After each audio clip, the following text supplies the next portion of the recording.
Big boss मराठीच्या इतिहासातला पहिला सोहळा ग्रँड आठवड्यातला रेड कार्पेटवर स्पर्धकांचा अनोखा अंदाज।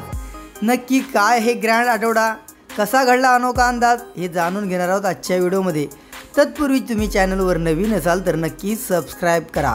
बिग बॉसच्या इतिहासात पहिल्यांदा रेड कार्पेट स्पर्धकांचा रेड कार्पेटवर अनोखा अंदाज पाहायला मिळणार आहे। तर बिग बॉस मराठीचा हा शो सध्या सीझन महाराष्ट्रामध्ये चांगलाच गाजलेला आहे। आता शेवटचा आठवडा सुरू झाला असून येत्या 6 ऑक्टोबर रोजी बिग बॉसचा ग्रँड फिनाले पार पडणार आहे। त्यामुळेच आता हा सीझन शेवटच्या टप्प्यात असून काही दिवसात बिग बॉस मराठीच्या 5व्या सीझनचा विजेता मिळणार आहे। त्याआधी बिग बॉसच्या घरात कधी पार पडला नव्हता असा एक सोहळा पार पडला आहे।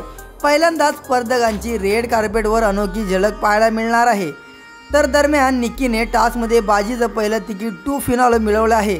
त्यामुळेच आता घरातील इतर स्पर्धकांमध्ये तिकीट टू फिनाले स्पर्धा सुरू आहे। त्यातच घरात आता मिडवीक नॉमिनेशन देखील होईल। त्यामुळे अगदी कोणत्याही क्षणी कोणत्याही स्पर्धकाचा खेळ संपू शकतो। पण तत्पूर्वी बिग बॉसकडून स्पर्धकांना विशेष अंदाजात त्यांचा प्रवास दाखवण्यात आलेला आहे। तर नक्की काय आहे ही स्पर्धा? तर बिग बॉसच्या घरात स्पर्धकांना त्यांचा 70 दिवसाचा प्रवास दाखवण्यात येणार आहे। पण विशेष म्हणजे पहिल्यांदाच स्पर्धकांना त्यांचा हा प्रवास बिग बॉसच्या घराबाहेर प्रेक्षकांमध्ये दाखवण्यात येणार आहे। त्यामुळेच बिग बॉस मराठीच्या इतिहासात पहिल्यांदाच स्पर्धक ॲक्टिव्ह न होता ते घराबाहेर पडणार आहेत। तर बिग बॉसच्या घरात शिव ठाकरेची एंट्री सुद्धा होणार आहे। बिग बॉस मराठीचा ग्रँड फिनाले अवघ्या काही दिवसांवर येऊन टेपला आहे। या पर्वाचा विजेता कोण होणार याची सर्वांनाच प्रतीक्षा आहे। बिग बॉस मराठीचा आजचा भाग सदस्यांसाठी प्रेक्षकांसाठी खूपच खास असणार आहे। आज घरात स्पेशल गेस्ट म्हणून आपला माणूस शिव ठाकरे येणार असल्याचं बिग बॉस मराठीच्या समोर प्रेक्षकांसमोर आहे।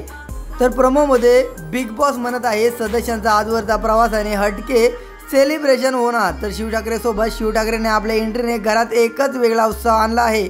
बिग बॉस मराठीच्या एका पर्वाचा शिव ठाकरे विजेता होता।